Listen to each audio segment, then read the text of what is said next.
இப்ப யாருக்கு வருகிறது? அதுல ஒரு குறிப்பிட்ட ஒரு பகுதியினர் இந்திய ராணுவத்துக்கு நாங்கள் வென்று இந்திய ராணுவத்தை பாராட்டுகிறோம் என்று சொல்லுகிறார்கள்.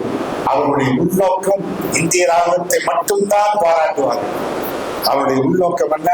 இந்திய ராணுவத்தை, இப்ப அமெரிக்காவில் இருக்கிற அமெரிக்க ராணுவத்தை அங்க இருக்கக்கூடிய பிரதமர் கூப்பிட்டு கட்டளையிட்டா செய்வான அந்த பிரதமரே காலி.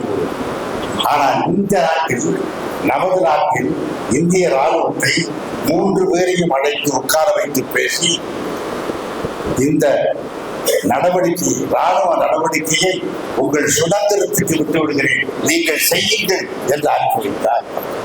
இது வல்லவா ஒரு பிரதமராக இருக்கக்கூடிய ஒரு மோடிஜிக்கு பெருமை.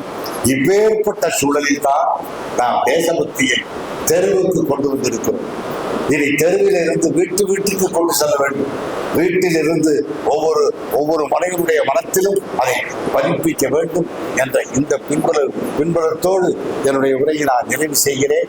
ஏனென்றால் குறிப்பிட்ட நேரத்தில் இந்த கூட்டம் முடிந்தாக வேண்டும், தீர்மானம் நிறைவேற்றப்பட வேண்டும்.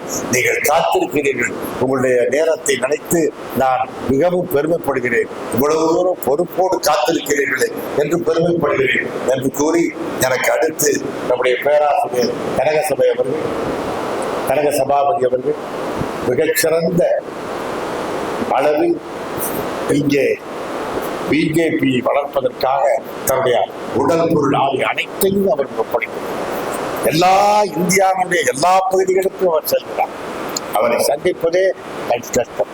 இந்த சூழ்நிலையில் அவர் இன்றைய நிகழ்ச்சியில கலந்து கொண்டு இந்த படை பாராட்டும், படைப்பாளிகளுக்கு பாடுபொருள் கிடைத்ததற்காக பெருமையும் பெறப்போகிறார் என்று கூறி அவரிடத்திலே என்னுடைய ஒலிபெருக்கியை தருகிறேன்.